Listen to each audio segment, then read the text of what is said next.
welcome to this October episode of the Great British Mickey Waffle. I am Peter, and I will be your host. And with me are several of my fellow wafflers. We have Ben and Becca, Sammy, John, Claire, and how could I forget, Jill. Hi guys. Hi. Hello. Hello. Glad to see you all. October in the parks means Halloween, and we have some suitably spooky subjects to cover in this show. John will take us to a place where hinges creak and doorless chambers. Lloyd reminisces about some nights of horror. We take a look at how the nightmare that has been 2020 has affected the celebrations in the parks, and Ben has a knockout quiz of a villainous nature. But first, it's time for us to ride the Carousel of Questions. Going for a spin this time is Dougie from Walt-O-Grams. He's Scottish and is part of Saturday Night Discussion, which some of our wafflers have taken part in. So, over to you, Dougie. Question 1. Favourite park? I'm going to have to go like the cliche answer and give Magic Kingdom. It's got stuff like Haunted Mansion, Pirates of the Caribbean, and I'm a sucker for that kind of thing. It's got all the classics. Even Tiki Room, I'll sit and just watch that for as many shows as they'll let me. Although I don't think I'm allowed to like that anymore. So. Never actually seen it. No, it's true. Okay. Question 2. Ride that you hate. Oh, very easy. It's a Small World. We all seem to agree on that one. I would have it burned to the ground and I would stand and laugh while it happened. Oh, It's just the worst thing ever. Have you ever broken down on it? No, because I refuse to go on it anymore. So you play the averages, it'll never happen because I'll never go on it again. Yeah, we went on it our first time in Disneyland Paris, and we were on it for 45 minutes. Oh no, I've never done the Paris one, but it tricks you because I was waiting for friends outside it, and they have nonsense that happens outside it as well. You're not safe from it. It's coming for you. You can still hear the music just as far. You can't get away from it. No, it's inescapable. It's a nightmare. It's never going to end. Question 3. Most overrated snack? Oh, Dole Whip. It's disgusting. It is vile. I don't understand pineapple as a thing that people eat. I think it's stupid. Unless it's covered in chocolate, keep it away from me. Dole Whip. Chocolate improves everything. Yeah, but I don't think chocolate can improve pineapple. No, you're not a fan of pineapple. I hate pineapple. No, I hate pineapple, but that chocolate-covered pineapple at the bakeries, oh boy, what a thing. But you can't taste the pineapple, so that's the thing. Okay. Favourite transportation mode in Walt Disney World? Oh, the Skyliner. It's so good. It's ridiculous. If they just had that going everywhere, it would be perfect. Just replace the monorail, get rid of the buses, just have that everywhere. There's no need for anything else. It's perfect. And it's so efficient and quick and... the first time I got on it, I was terrified and was convinced I was going to die. But after that first ride, I was absolutely sold on it. It's so good. Question 5. Favourite table service restaurant? But also that. I'm just going to go with Ohana. Anything that has people just bringing me big sticks of meat gets my vote. That's that. What else do I want? Yeah, and we've not done Ohana, so I can't really say much. It's always been on the list, but never actually got round to. They just come with a massive skewer of, I think it's beef, chicken, and shrimp. Like, how much do you want? You go, all of it, mate. Let's not play games. And then they give it to you. Oh, and then they'll bring you more. That sounds heaven. We should try it. Yeah, it's probably like the buffets now, where they just bring you stuff because you can't go and get it anymore. I'm not wasting my time at a buffet if I can't go up and destroy it. That should just bring you just loads of plates of food. Okay, question 6. Resort you haven't stayed at but want to more than anything else on Earth? I don't really have one because I've kind of stayed at the resorts I want to stay at. I would pick the contemporary I can't say that word, but that one, you know what I mean. Just to finish the monorail line. That's the kind of thing that pleases me. Oh, I've done the monorails, and that's. But I don't particularly care. Yeah, sort of. You own your points at Poly, don't you? Yes, yeah. Although I rarely stay there, but it's. I'd like to finish the monorail line just because I'm a weird completist. Yeah, we've only done Bay Lake Tower on the monorail line. And Polly. And Polly. That's a good point. We've done Polly as well. So we need to stay at Grand. I would never. I only paid the money to stay at the Grand because it was a special occasion, and then we got an upgrade and it was amazing. But I wouldn't say it's worth the money. No. Nothing to do with anything, but I wouldn't say it's. I remember the first time we walked into the Grand, it was like, oh, I felt really out of place. Oh, I mean, look, I'm scum. I don't belong in the Grand Floridian. Question 7. Favourite car park? I don't drive over there, so I've got no idea. I hate driving here. I'd be scared to drive there with their weird rules. Like you can turn, you can turn right on a red light? Yeah, right on a red light. Yeah, we've not driven either, so it's like we're going to, or I'm going to. You're going to. I haven't got a licence. That's a good point. You're probably as skilled as I am as driving in Florida, but yeah, it just all confuses me. It's like when you stop when there's like a school bus. And so much other stuff you've got to think about. That's so you don't run over the kiddies. Yeah, I know, but I don't know. You're not allowed to run over children in America. Apparently not. This is why I can't drive. There's too many rules. Yeah, it makes sense. Okay, question 8: Typhoon, Blizzard, or Volcano Bay? Oh no. I've talked about this a lot. I can't do water parks. Every time I go near a water park, I end up like properly needing medical attention. Is it the wave pool? I've hurt myself in the wave pool. I've hurt myself in the lazy river. I've hurt myself. I came off a ring coming down a slide once and came out the other end bleeding. Oh, I did that. And the cast member was just like, "Are you okay?" And I just had to like lie in the ground. But I'm fine. I'm just gonna go home now. Okay. Yeah. So no water parks ever again because I'll die one day. And you don't want to be in a water park. No, I want to go cooler than that. Yeah, it's true. Like Big Thunder Mountain. There's always it's like you always hear people like spreading their ashes on Disney rides. No, if I'm going to die in the water, it has to be like, hear about Dougie? He was fighting a shark and he got yeah. like it's not he died on a water slide. No. It would be a bit of a lame way to go. So, question 9: Galaxy's Edge or Diagon Alley? Oh, Diagon Alley. Like it feels like Harry Potter. I mean, I don't like either because they're just big shopping centres with very little to do. But I enjoy being in Diagon Alley, whereas Galaxy's Edge, I'm just like, this is rubbish. Get me out of here. Got no interest in anything that's happening. You can sort of see that all of it is focused on money making, especially with like the Star Wars build your own lightsaber and the wands at Diagon Alley, Harry Potter. But at least the wand thing at Diagon Alley, yeah, they're trying to sell you something, but you at least get a bit of a show. Whereas you're only getting into that lightsaber room if you're buying a lightsaber, or you get a pal, right? But you can't just go in and watch it and then be like, I'm buying nothing. Yeah. You can use the wands around the park as well. Oh yeah, they're interactive, aren't they? They're interactive, some of them. If you pay a bit more. What is it? At Galaxy's Edge, you're only allowed to use your lightsabers if you're taking photos. You have to wait till you get home to use your lightsaber. And you're not allowed to dress up. And don't have any fun, please, while you're in our theme park. It's like a disclaimer as you walk in. You enter the park, you're not allowed to do this, not allowed to do that. And just smile for every photo so it looks like you're having fun.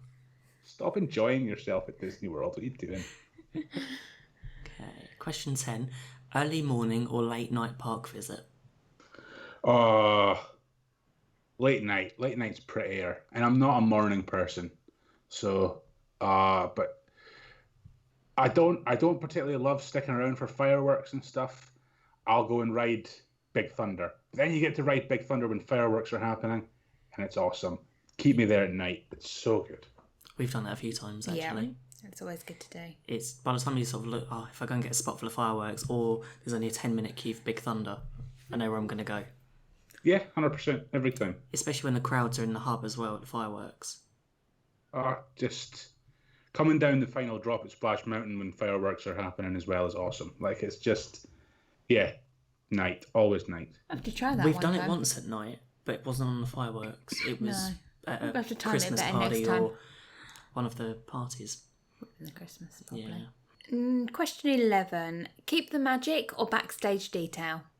Oh, backstage detail.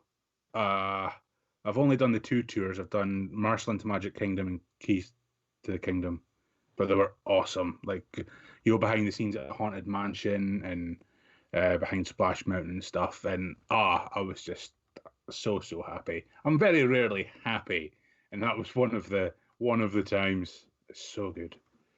You go into the. Have you done Marshland to Magic Kingdom? No, we've not done any tours yet. You go into the. I've forgotten the name of it. The ballroom scene in Haunted Mansion. Oh, okay. Yeah. And it's so cool. Question 12. Favorite other podcast or vlogger about Disney? I'm going to stay away from vloggers because I know too many and I don't want to cause any offense.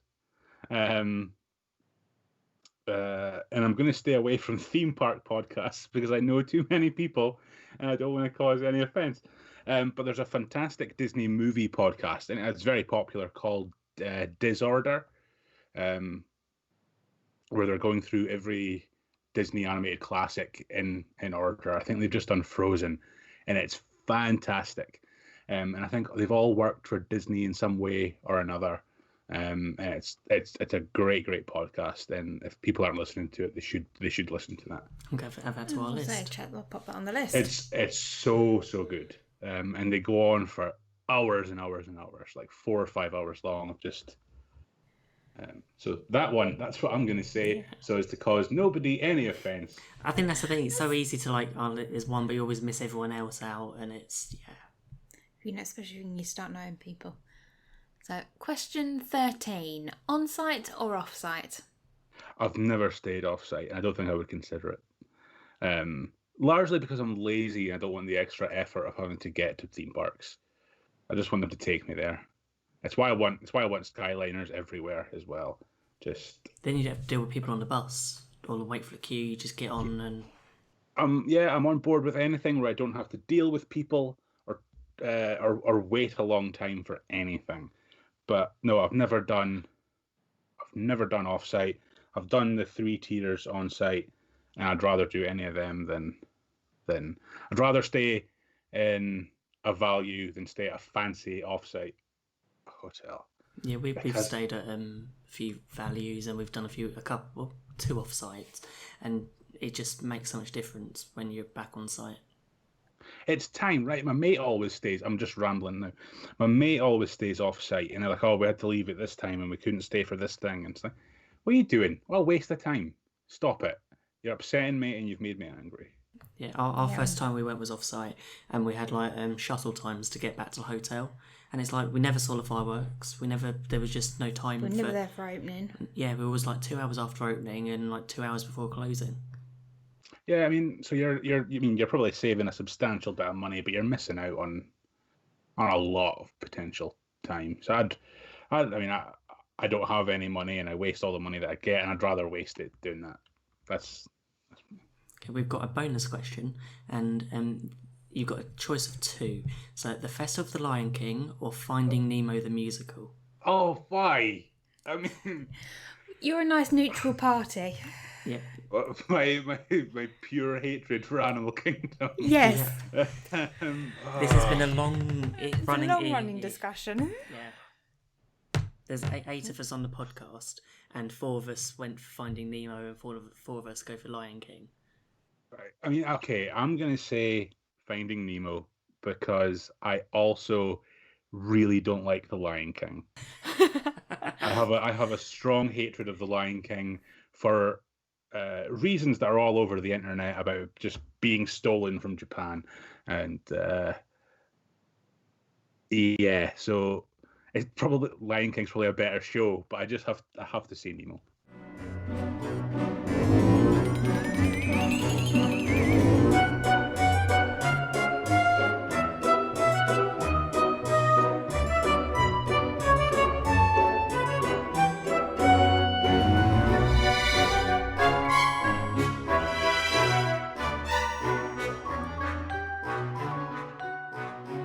that was really interesting.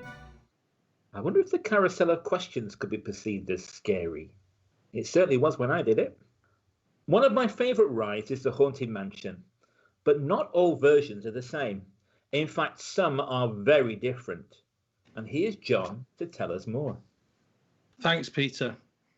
Very few Disney attractions can claim to have taken so long to come to fruition and actually transcended the whole of each of the Disney parks throughout the world, quite like Haunted Mansion. Who would have thought that a ride many of us love became such an unexpected challenge to the very first Imagineers, working with Walt Disney himself?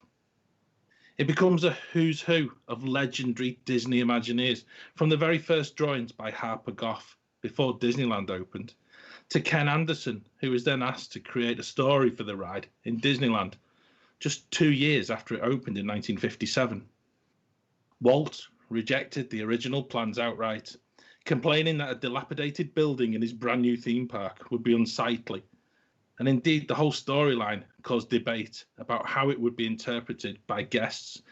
And the conversation probably became quite heated as they tried to choose between Imagineering a scary or a funny experience for guests. There appeared to be a stalemate and a turmoil as to what could be created. Initial plans show a walk-through haunted house, together with a wax museum. Hardly what we've grown to love. The whole project didn't come to fruition until after Walt's passing. The New York World's Fair of 1964-65 saw the Imagineering team focus its attention, and indeed budgets, on technologies and designs that would take centre stage in the future of Disney parks. The challenges, and indeed the successes of the World's Fair, reinvigorated the Imagineers. Mark Davis and Claude Coates now drawn into the argument of frightening guests or providing an enjoyable adventure. Rowley Crump and Yale Gracie were put in charge of visual illusions to be seen in the attraction, which even at the date of Walt's death in 1966 was still going to be a walkthrough. Xavier Atencio is widely credited with bringing the project together, and rather than ditch the scary adventure of Claude Coates or adopting the funny and gag-filled ideas of Mark Davis, Xavier, or X to his friends, ensured that both got their way and ensured that by combining their ideas and ingenious Imagineering skills, the project was finally moving forward. One final piece of the design jigsaw saw the Omnimover system become a reality, from the People Mover seen at the World's Fair and put into the Adventure Through Inner Space in 1967. This is exactly what the design team were needing, a continuous chain of semi-enclosed ride vehicles that could rotate and point those in the ride at a set point of reference within a moving ride. The Doom Buggy was alive. Haunted Mansion was opened in Disneyland on August the 9th, 1969, which in Disney terms is just in time for Halloween. Its success led to the decision to quickly include it within Walt Disney World, where it became an opening day attraction. Yet was a different experience from the one seen in California. The narration by Paul Frees as your ghost host and the music of the grim grinning ghosts became synonymous with the ride. The mix of devilish humour mixed with the haunting of 999 ghouls ensured that the ride was the perfect mix for the theme park visitor. With many stories evolving about the elements of both rides that remain part of the folklore of the ride. As Disney expanded, so Haunted Mansion evolved and took on a determination for Imagineers to put their own stamp on the ride. In Disneyland Paris, Phantom Manor appeared with a darker and more scary storyline, which saw for a unique soundtrack too. I look forward to hearing the views of my fellow wafflers about this one, as it really does add to the list of rides that Disneyland Paris has that surpasses the experiences seen in the USA. Elsewhere, Tokyo Disney has a ride that closely resembles that seen in Magic Kingdom. Mystic Manor in Hong Kong lacks the ghost seen in other parks due to Chinese cultural beliefs, but it does offer a trackless ride system and a musical score by Danny Elfman. The newest Disney park in Shanghai has avoided that difficult cultural clash and omitted including their own Mystic Manor. Haunted Mansion continues to reinvent itself, be it with fan stories and tales that ensure a legendary status, to Christmas overlays, new scenes, hidden Mickeys, hidden Donalds, interactive queues, to fast pass photos with hitchhiking ghosts, with characters and a storyline that transcend the test of time. In all of its forms, Haunted Mansion retains the mystique, the intrigue, and the happy haunting fun that it was intended to all those years ago. And long may those happy haunts continue for many more years. And with your doom buggy bar raised, that brings us to an end of this short history of Haunted Mansion. May your hitchhiking ghost always follow you home. Yay, we love Haunted Mansion. I don't know anyone who doesn't. I know. It's always like on everyone's list of like favourite rides or like the best themed rides at Disney. I really want to do the Mystic Manor one in Hong Kong. It's just the score from Danny Elfman. Yeah, it sounds like it'd be like super fun. And I want to do the Nightmare Before Christmas overlay at the California one. Yes. Over Christmas. Is it over Christmas they do it? It's from Halloween. From Halloween Halloween onwards. to Christmas. Yeah. They also do it at Tokyo, Yeah. Ooh. which is slightly different to the California one. Yeah. I love the Phantom Manor version at DLP, which has a totally different backstory. So it is well worth looking up online and having a look at the backstory. They also changed the backstory slightly when they tweaked it earlier this year, or last year rather. So it's definitely worth looking it up because it is a different backstory. It's actually linked to the whole town of Thunder Mesa, which is where Frontierland is basically set. So there is so much to see. Also, I think people miss out Boot Hill in DLP because it's perhaps less obvious where it is. People walk past it, but it's definitely there and definitely worth a look. And of course, there's the Vincent Price narration, Yeah. which is very unique. Mm. Yeah. The creepiest thing about Phantom Manor is the ravens outside the ride. Yeah. Yeah, that's true. We got a good picture Got a of good picture of one last time we were just there. on the gate outside. I think in all of the parks, though, I think the actual theming has become quite a thing. I think with a lot of Imagineers, and it becomes more interesting to see. You know, I don't think there's even a year that goes by where you go even to Magic Kingdom at Walt Disney World, where somebody's either moved some part of the ride and put a different hidden Mickey in a different place, and it retains that sort of real joy because you're still going, you're still trying to look at how the ride has changed. And it took, I've got to admit, even last year, I think it took us a good 4 or 5 rides on it to actually find out where it takes the photograph that appears on your photo pass.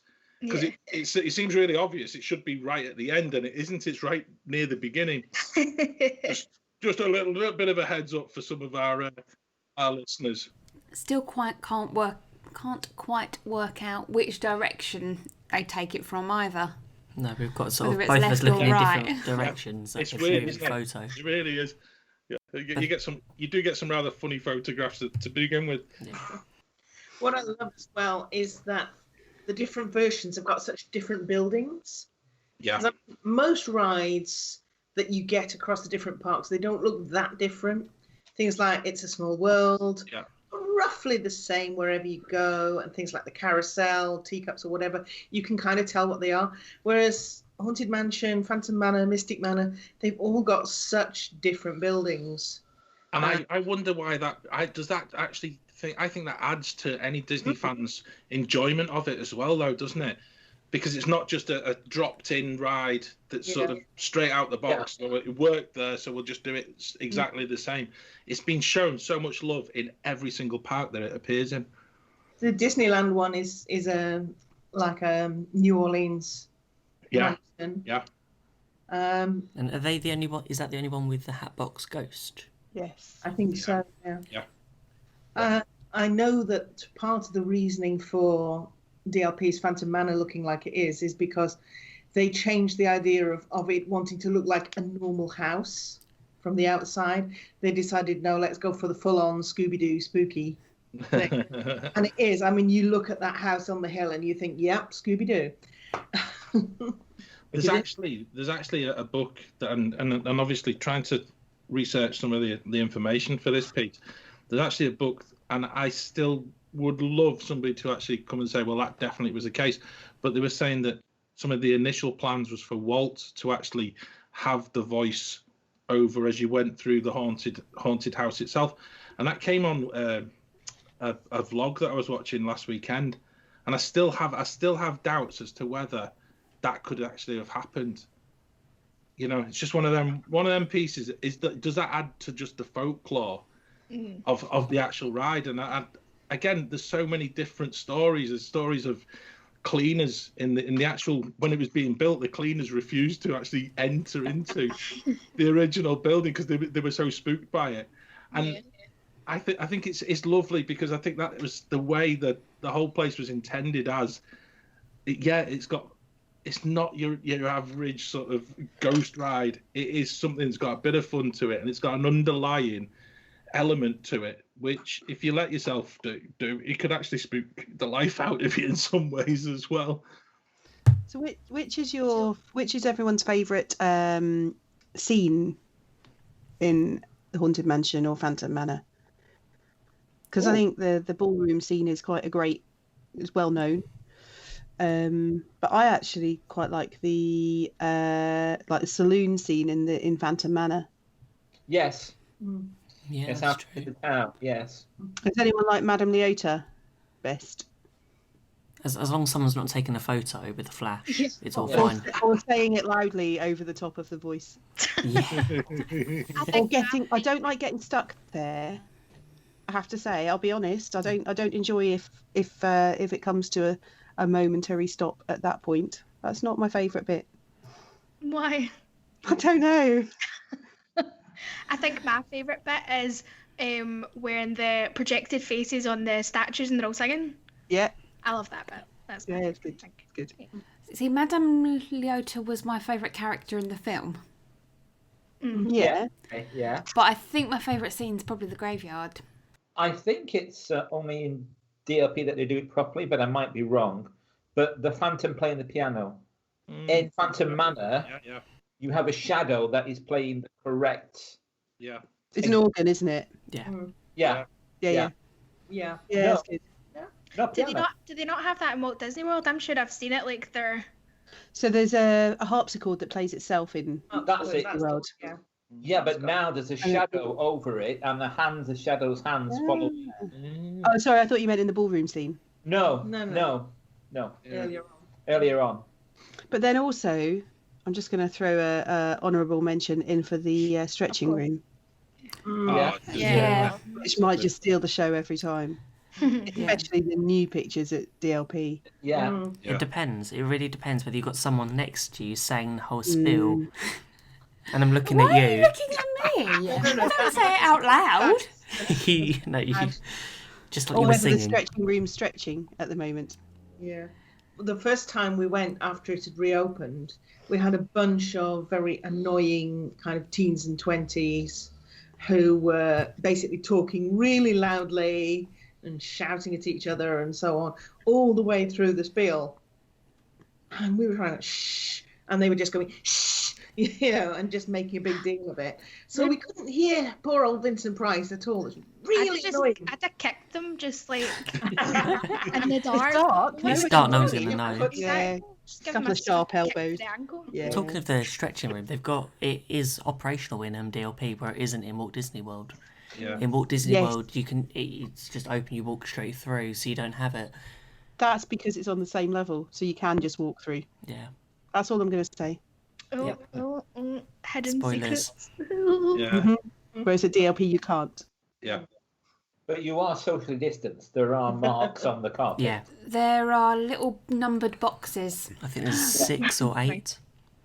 Can you imagine if it was dark and then when the lights came back on, there was a couple of people missing?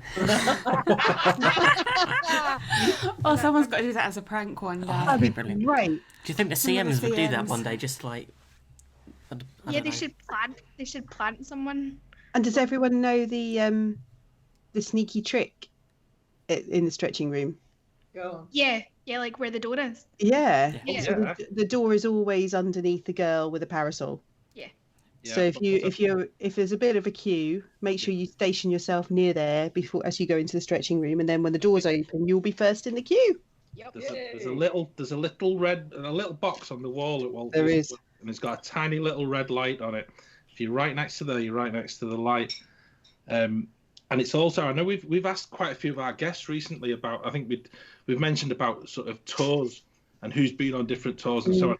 The Keys to the Kingdom tour I did a few years ago took me on Haunted Mansion, and I'm not going to give away any of the secrets at all. So if you are listening, I'm not going to spoil it.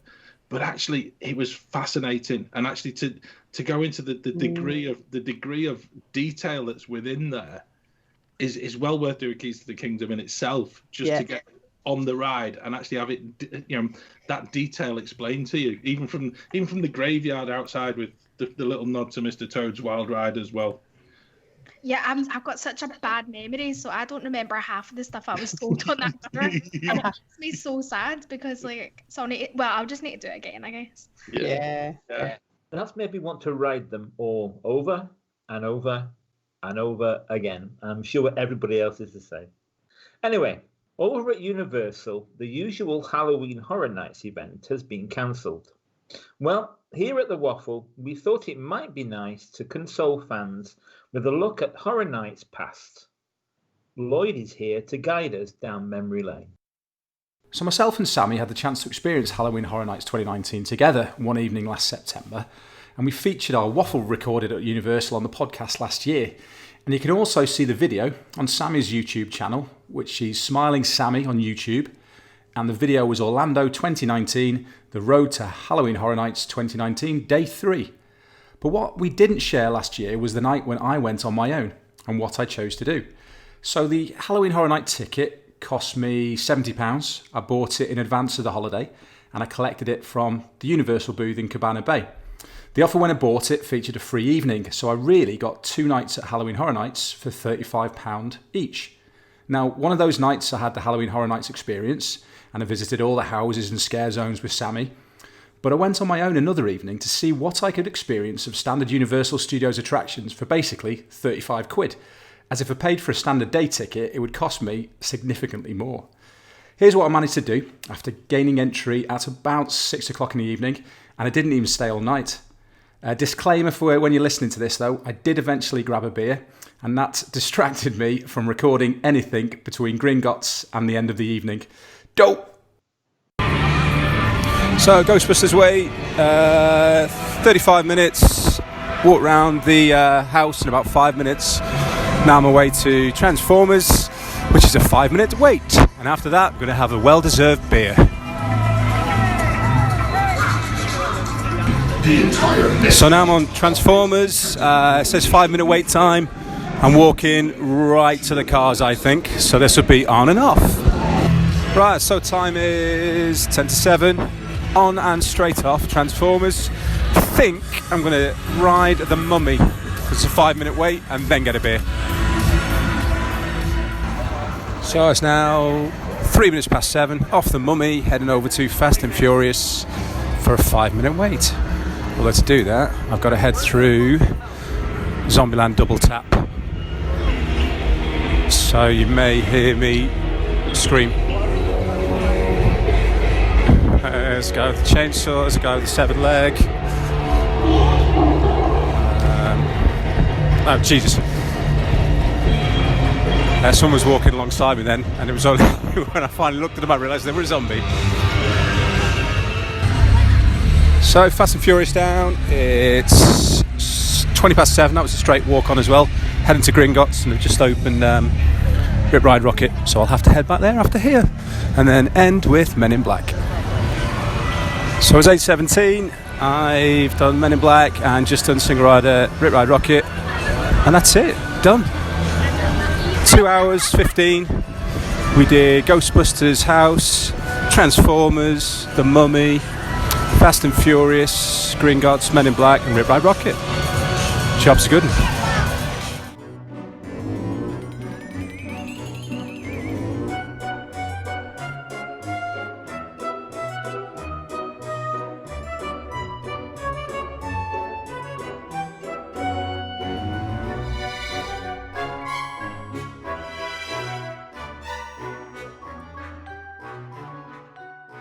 As I said in the intro, 2020 has been a nightmare of a year. In fact, it might one day make a good horror film in itself.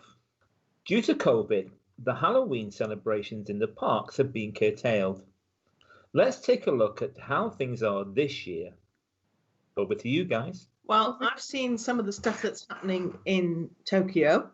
Obviously, they have had to cancel most of their seasonal events and shows and things. But with Tokyo, you always get really good merch. And they do have some interesting Halloween merch to look at. They have what they're calling shoulder pals. I don't know if you've seen these. They're basically little plushies and they sit on your shoulder. And they've had them the last few years. They have a little shoulder ghost. He's a cute little plushie who sits on your shoulder. And they come in different varieties. This year they have a purple vampire one and a ghost one and so on. They also have some interesting ears. They have some Sally ears from Nightmare Before Christmas that look really cool. And I haven't yet seen it, but I am sure they are going to have Halloween themed food and snacks, because if there's one thing that Tokyo does really well, it is themed snacks and themed food. Well, going over to Universal and Islands of Adventure, obviously Halloween Horror Nights has officially been cancelled, but they are opening 2 haunted houses that they were going to have at the original event. So they're going to be open Saturdays and Sundays for no additional charge. And the houses are Revenge of the Tooth Fairy and Universal Monsters, The Bride of Frankenstein. So I'm kind of gutted that I won't be able to experience those. Tooth Fairy that The Rock was in, was it? I mean, that is quite horrific, and it's no, it's not that Tooth Fairy. So I hope they're gonna release some footage of inside the maze. That would be that'd be nice. Fun. And they're also, for like the first time ever, doing like a daytime family event. So yeah, they're doing like a trick-or-treating event over at Islands of Adventure. And apparently it's for ages 12 and younger. They're allowing Halloween costumes.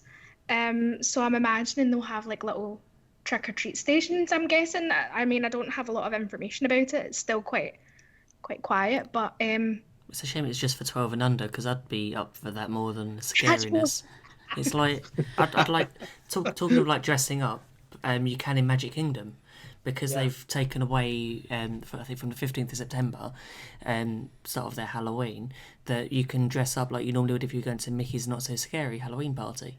Right. Okay. Oh really? That's cool. Yeah, first time ever outside of a Halloween party that Disney are allowing adults to wear costumes. Wow.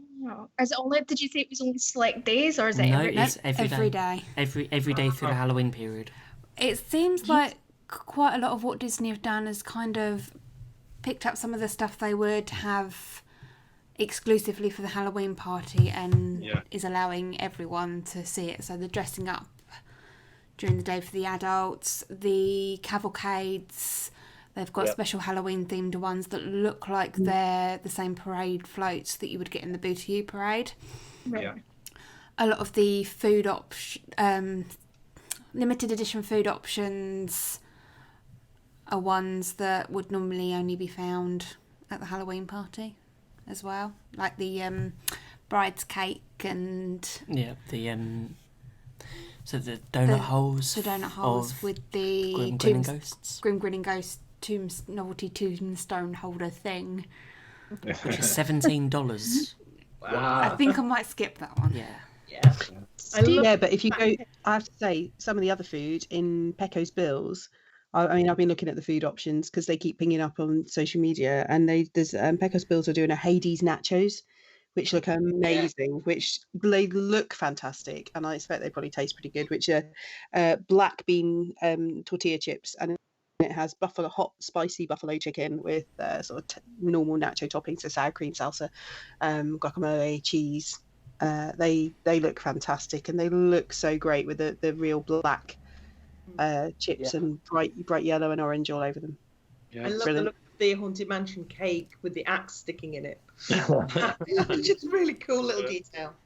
There's a couple of specialty beverages that look good as well. So I was just having a look over at Flame Tree Barbecue, which is not somewhere that I've been. It's not somewhere that would really appeal to me. They are doing a rotten apple punch. Now, there's not a lot of punch about it because all that it seems to contain is Angry Orchard whiskey and Fireball cinnamon whiskey, and that's over ice. That's it. That's heavy duty, isn't it? with a glow cube and some gummy worms. Oh, Clear sold. That has got to make Navi River Journey go better, surely. I think you'd only need one drink. For a free taxi home after that. Yeah, I know. Looks great. I've got to say Disney have actually surpassed themselves, even in all the resort hotels. There's some of the photos that I've seen on socials has been absolutely incredible. It's even in Caribbean Beach, was it a spooky rum punch? And you're just thinking, yeah, it's just like they're just having a bit of fun, aren't they? Yeah, it seems to be. And some of the cakes, and there is a lot of cupcakes, I hasten to add, as always. But there's some of the other cakes. There's I think a Polynesian.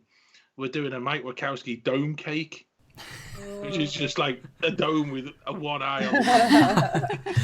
It's just really clever, and I think particularly in these times where, I know we're all desperate to get across there, and I love the Halloween Horror Night, and even the Halloween party is such great fun, and I think that fun element really shines through in an awful lot of what we're seeing.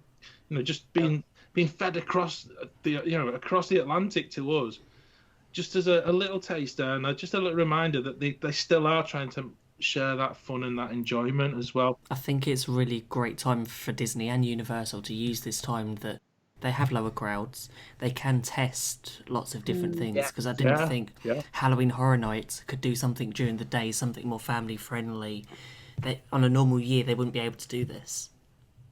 So at least now it gives them a chance for something to be even bigger and better next year. That's a good call, Ben. I like that. Because I could imagine that there'll be more Halloween parties next year. Yeah.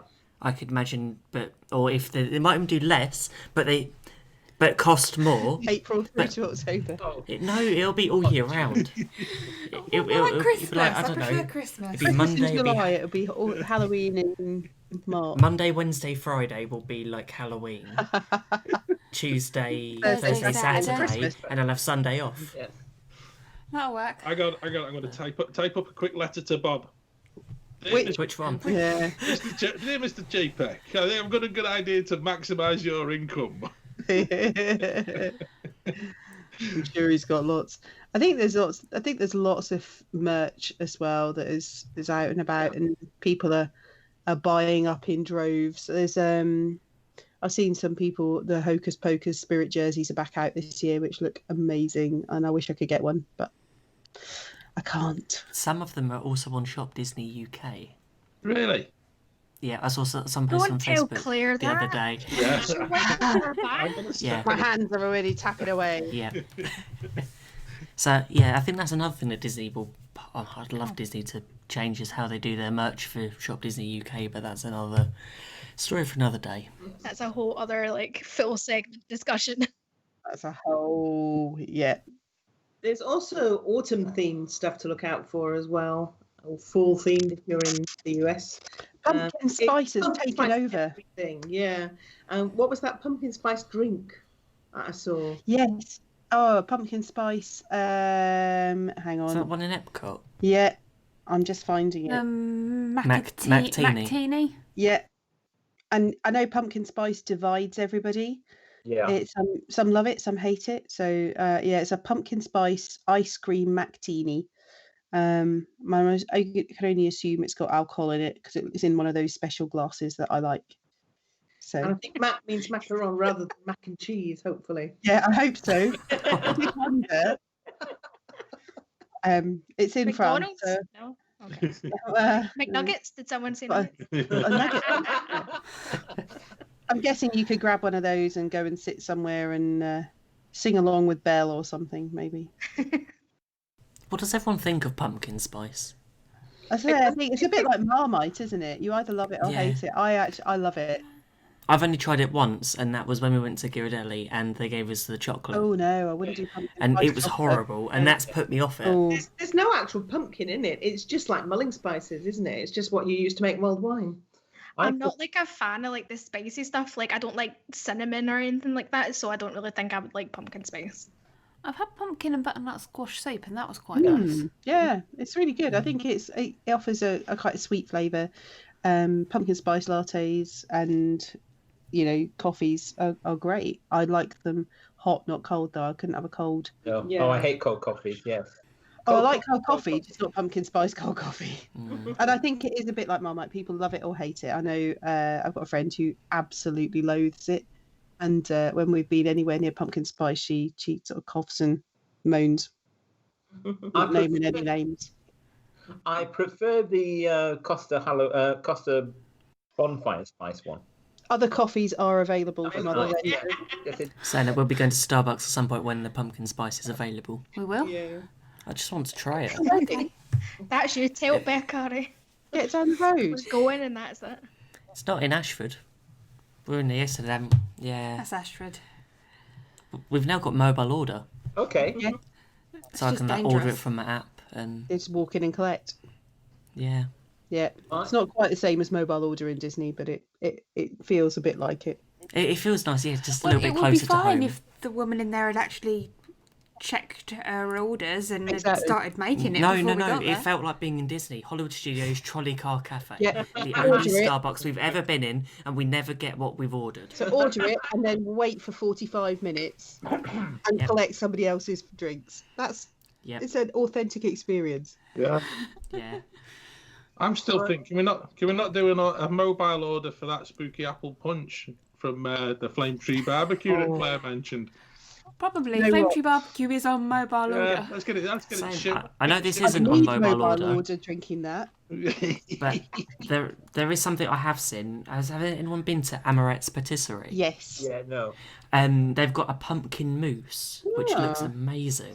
Amaret, everything looks amazing. It's so beautiful. The food is just incredible. And, you sort of stand there looking in the patisserie case going, wow. Yeah. And they're there making them behind the, and yeah, they're beautiful. They look stunning. They look stunning. Some of them don't taste as good as they look, unfortunately, like I'm the sure Mickey. it'd be hard for them to live up to that though. Yeah, so like the red glazed Mickey cake, like the Mickey dome. It looks beautiful. It just tastes sweet. There's not really any strong flavour, but some of the other ones, the blueberry and the lemon things, are great, and they do make fresh crepes as well. So, well, I wasn't even here. What's Nutella? Millie, Every time anybody mentions crepes on this show, doesn't it? I was saying nothing, and then Sammy just suddenly yeah, started. I know. I didn't even think of that. It took me back. It took So me back. Millie would always, Better days. Mills would Chocolate always choose a pancakes, fresh yeah. Nutella crepe, Right. Yeah. Nutella crepe. big Love it. chocolatey crepe. Big. Peter's lost control. I don't know what.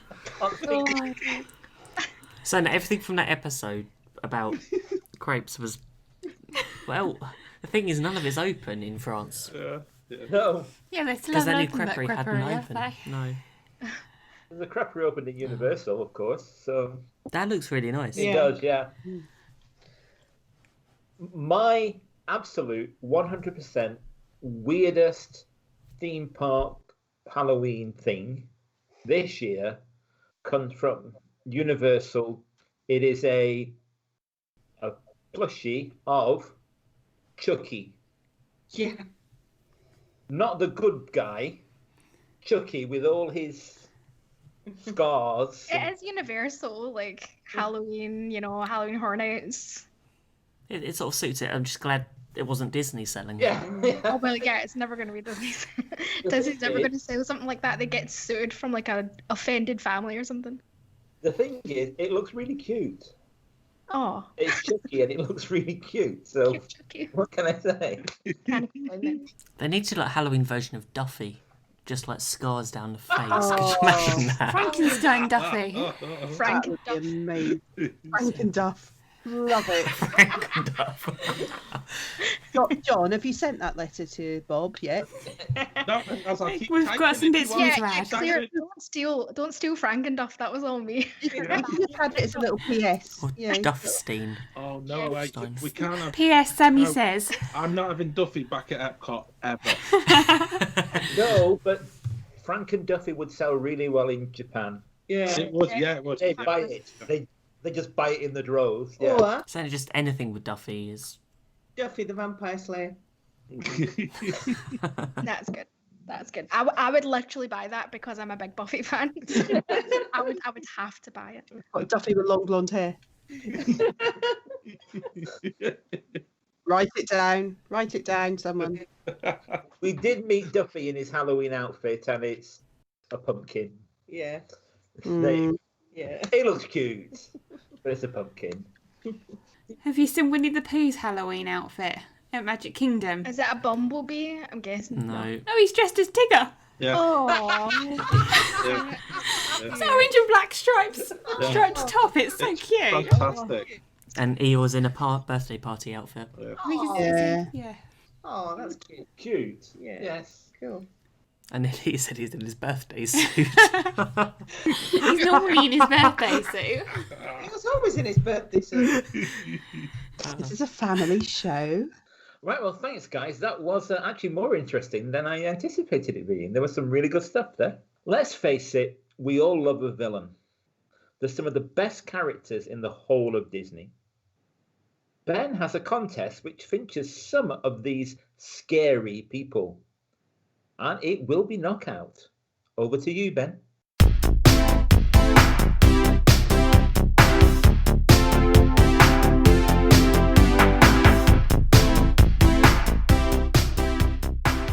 Okay, so our knockout round returns for Halloween edition.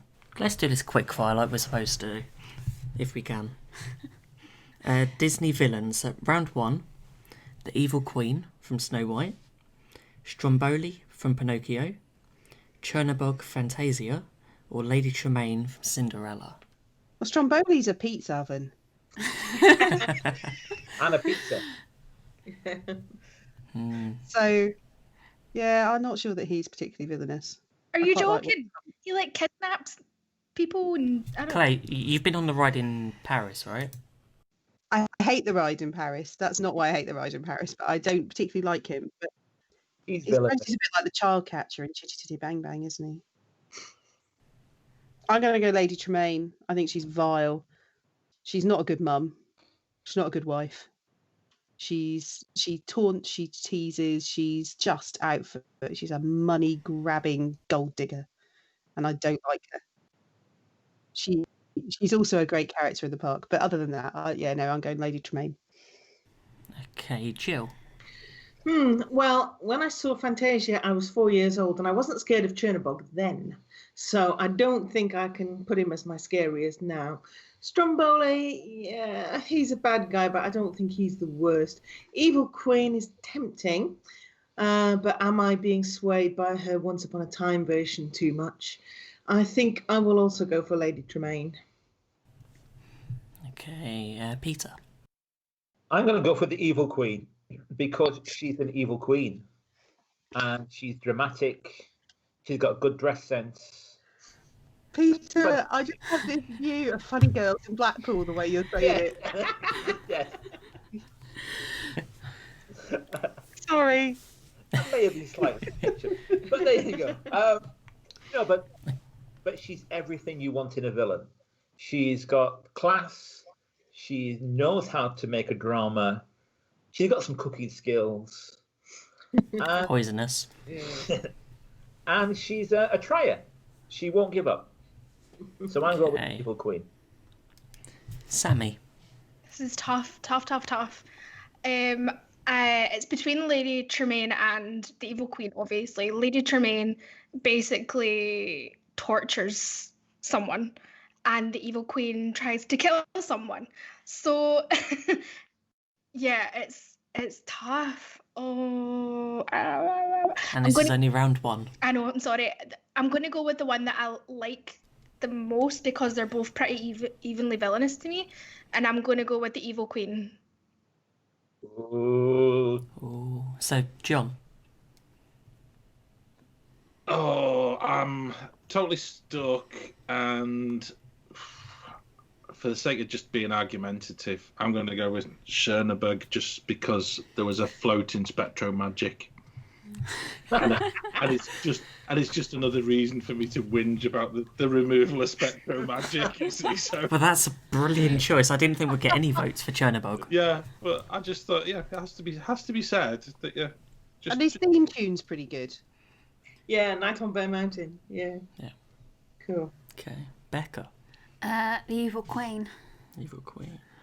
Okay. Partly because I haven't seen Cinderella in a really, really long time.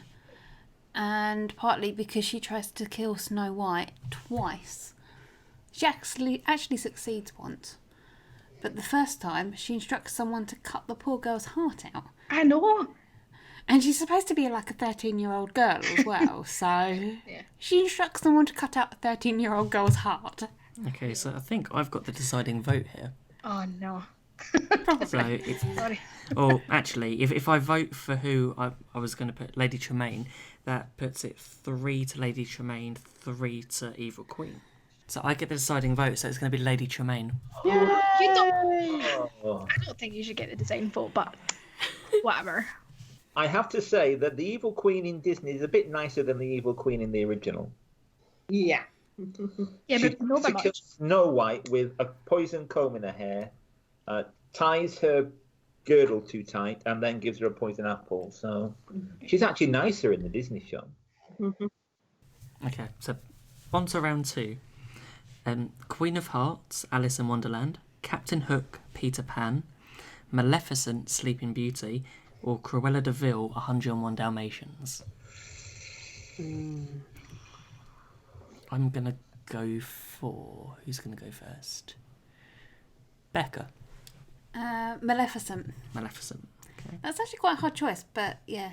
She isn't that evil.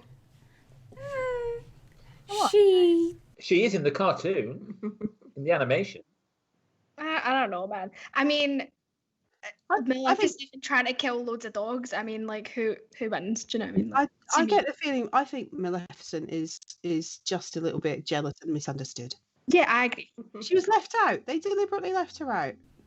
She's just a bit annoyed. Yeah, but she didn't have to try to kill the poor innocent baby who you know had what? done nothing wrong. I reckon you wouldn't have gone for Maleficent if they hadn't done a live action, sort of, with a different point of view. There must have been a reason they left her out. Well, yeah, she's not very nice. Fair enough. I'm not trying to sway Absolutely. anyone's opinion. So there you go. I was offended by Becca's choice. No, well, I'm gonna go. Who was the second one again? Captain Captain Hook. Hook. Yeah, it was between Captain Hook and Cruella, but for the animal Cruella one, it's got to be Cruella for me. Purely from going on one of those lovely evening cruises at Walt Disney World, I'm going with Captain Hook, because the Pirates cruise that you used to be able to go on was absolutely amazing, but Hook was as scary as you actually got it, and Smee as well was just amazing to meet.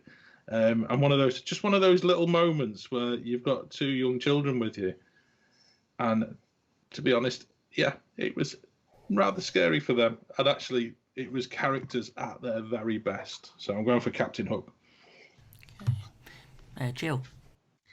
Well, most of these characters have got reasons to hate the people that they menace. They might not be very good reasons, but there are reasons. But Cruella de Vil is just greedy, and the puppies haven't done anything to her. Nobody's done anything to her. So she's just greedy, and she's just menacing a load of innocent, cute puppies. Nope, gotta be Cruella. Plus she's Good choice. Okay, Peter. Well, for similar reasons, I'm going for the Queen of Hearts, because she has no reason to hate anybody other than she just hates anybody. She's just a nasty piece of work, just horrible, likes cutting people's head off. So yeah, I'm going for the Queen of Hearts. Claire. So the person that I think has the least excuse to be evil, just because of what she does, is got to be Cruella. I mean, we're talking about Dalmatian puppies, Pongo and Purdy, and their brood. There's just no excuse. I find it hard to fathom how someone would do that. Cartoon or live action. And Glenn Close was amazing in the live action. Yeah, that's true. Glenn Close was brilliant. And I'm going to join you there, Claire. Cruella de Vil gets my vote too. So Cruella de Vil is the winner of round 2. Okay, round 3. Prince John, Robin Hood.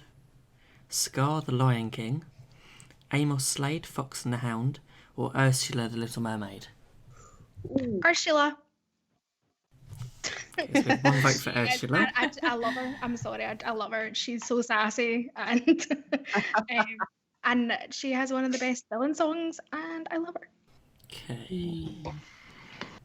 Becca. Scar. Any reason why, or? Because he's got one of the best villain songs. I love Be Prepared. And yeah, his only reason for being evil is petty jealousy, really. And he manages to ruin the whole Pride Lands in like 3 years. Or however long it takes Simba to grow up. Scar would have definitely been my number 2, but Ursula is my girl, man. Ursula's my girl. Okay, John. Definitely Scar for me. It's just, I think what Becca said as well, and it's that whole visual part of the film, and it just becomes, it's a hatred thing, really, isn't it? It's deep down hatred, and it's very powerful. But Scar for me. Okay, Claire. Yeah, Scar for me as well. I think that the characterization of Scar in all its forms, whether that be in live action in inverted commas, Jeremy Irons. I think one of the things about Scar is his throwaway lines, his under his breath mutterings, which are hysterical, and his is such a well-rounded villain. He's brilliant. Scar, definitely. I think the best scene of Lion King is the end bit where Zazu's singing "It's a Small World." I know. And the I'm surrounded by idiots moment. I love it. I know, and the T-shirt that goes with it, obviously. Oh yeah. Okay, Your so favourite who've we t-shirt. got left? So let's go for Peter. Scar, for much the same reason as everybody else, he's just a fantastic villain. It's nice to see a male villain as well. Of the newer Disney films, there are more female villains, I think. But I could be wrong. I don't know, you've got Dr. Facilier. Hades. Hands. I'm The wrong. guy from I'm wrong. Notre Dame. Frodo, Frodo, that's yeah. the one. I'm wrong. I am wrong. I have my hand up. I'm wrong. There you go. We've got this recorded, haven't we, guys? I'm going to play this back like every day. It's just Scar's character. Jill, make it as your ringtone on your phone. Copy, Jill. It's just Scar's character, as Claire said. He's just a fantastic character. He's evil and funny, and that's a particularly British way that it's done. And I think that adds to the character very, very nicely. So yeah, I'm going for Scar. And especially how relatable he is when I'm surrounded by idiots. Yeah. Yeah. Absolutely. Yep. Okay, so Jill. Oh, this is so hard, and it's down to 2, and they're both camp, and they both have wonderful villain songs. So I guess you can guess which ones I'm going for. I was so tempted to go for Scar because, for all the reasons everybody said, he's your classic panto villain. He's so campy. He's so quotable. Got to be the Jeremy Irons version. Sorry, because of what they did to Be Prepared. However, I am going to go for Ursula too. Yay. As a lady who shops in the more ample-sized boutiques herself, I have to be approving of a villain who is so body positive. Let's face it, she disguises herself as a skinny little bride later on. She could be skinny if she wanted to be. She obviously has the power to make herself any shape she wants, and she chooses to look like she does. So never underestimate the importance of body language. Body language. I was going to say body language. Yeah. It helps. I am going with Ursula. Okay. So we have a winner. Yeah. My one was Scar, but Ursula was second. I think just poor unfortunate souls. It is Such a an amazing great. song to play. Yeah. Oh, isn't it just? But yeah, but Scar wins that round. Okay, round 4. It's the final round. Well, not final. It's round 4. Final And heat. we got Jafar from Aladdin, Gaston, Beauty and the Beast, Hades from Hercules, and Mother Gothel from Tangled. You're horrible! Thank you. Can you say them again one more time, please? Yep, so we've got Jafar, Gaston, Hades, or Mother Gothel. And as it's quick fire, I'm going to go for Sammy. Oh, this is hard. For me, it's between Mother Gothel and... What was the first one? Jafar. Jafar completely grosses me out. Like, he gives me the absolute creeps. Like, I think he's just an absolute cretin. Like 100%. Like, he's just, like, you don't want to, like, walk by him in the street. Like, he's, like... But also Mother Gothel, isn't it? It's Gothel? Waffle. Yeah, Gothel. Mother Gothel is, you know, just entirely selfish. But I think the more evil of the two has to be Jafar. Okay, Peter. Yeah, I'm going for Mother Gothel because I think the way she gaslights Rapunzel is just totally and utterly evil. You can't get any more evil than that. She's really, really nasty. And I'm really glad when she gets tripped up at the end. What can I say? Mother Gothel. Okay, Jill. Oh, this one's so hard. I think I too am going to go with Mother Gothel just because of how psychologically complex she is. She's a really, really interesting character. She is manipulative and scheming and just out and out nasty. And she is the showbiz mama. She is Mama Rose, and draws on all those archetypes. And Okay. And again, she has a great song. Becca. Oh, I don't know. I do like Mother Gothel as a villain, but I think I'm gonna go for Hades. Ooh. There's just some very big anger management issues there. And quite a bit of sass and sarcasm to go with it. Yeah, that's true. I do love Hades. Hades is awesome. Okay, so let's go for John. I'm the same as Becca. I'm struggling here because actually I've got my youngest son telling me you got to vote for Jafar. I've got my own view of Mother Gothel, but I'm also going to go with Hades just because I'm being awkward tonight, I think. Okay, Claire. So Mother Gothel, I agree, is an amazing villain, and she's just vile, isn't she? But I'm gonna have to go where my heart is with this one, and I like a bad boy. I'm going for Gaston. I'm afraid I cannot resist those rippling muscles, the expectoration of spittle, and the $1 million smile. I would be putty in his hands, I'm afraid. So I'm going Gaston. And I love the live Gastons in the park. They're amazing. The Interactions friends are of Gaston. brilliant. Oh, they're so much fun. If you've got 5 minutes, go to YouTube and watch them. They're hysterical. We met a Gaston once, didn't we? Yeah, I was going to say, or if you've got 5 minutes while you're there, just go and say hello. Yeah. I need more than 5 minutes. Okay, so I'm going to vote for... Who have we got? Jafar.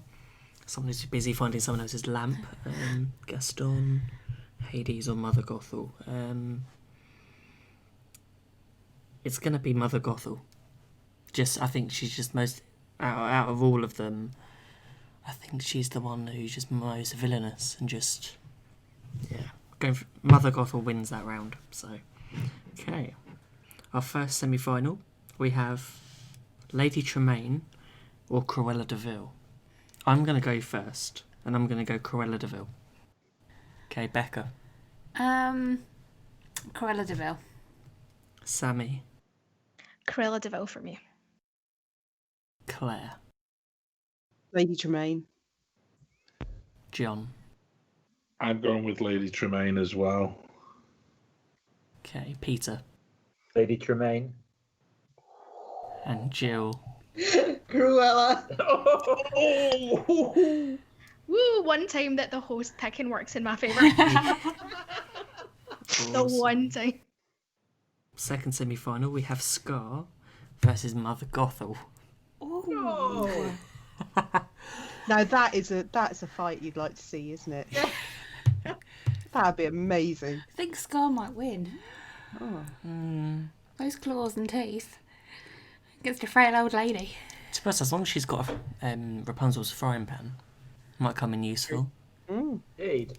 Okay, well, I will vote first, and I'm going to go for Scar. And Becca? Scar. Claire? Scar. John? I'm going with Scar as well. Peter? Mother Gothel. Jill? Scar. Sammy? Scar. Scar wins that round. Okay, so we have the final. So we have Cruella de Vil versus Scar. Ooh. And remember, we're voting for evilness, guys. Yep. Just reminding everyone. Okay. I'll leave mine one till last, but Sammy. Cruella de Vil, like animal cruelty, like no thank you. Okay, John. I'm gonna be consistent. I'm gonna stick with Scar. Claire. I agree, Scar. Jill. Someone who wanted to kill animals versus someone who actually did. I will go with Scar. Okay, Peter. Scar. Becca. Scar. And mine was Scar as well. No. So Scar Sorry, Sammy. is our villain. Oh, that was really interesting. Yeah, well done, Ben. Really good one. I wonder what like the viewers think of the segment and if they have any ideas of what kind of knockouts we should do. Yeah. Yeah. Yeah, so if anyone listening wants to kind of suggest a knockout that we can do, let us know. Oh, great idea. Cool. I'm sure some will be surprised with that result. You never know who will win this type of competition. So that brings us to the end of our October edition. Remember, you can find us on all your favourite podcast sites, including Amazon Music on iOS and Android. We are also on Twitter, Facebook and Instagram at gbmickeywaffle. And don't forget to visit our website at themickeywaffle.com. So thanks for listening, and remember, waffle Waffle on. Fun.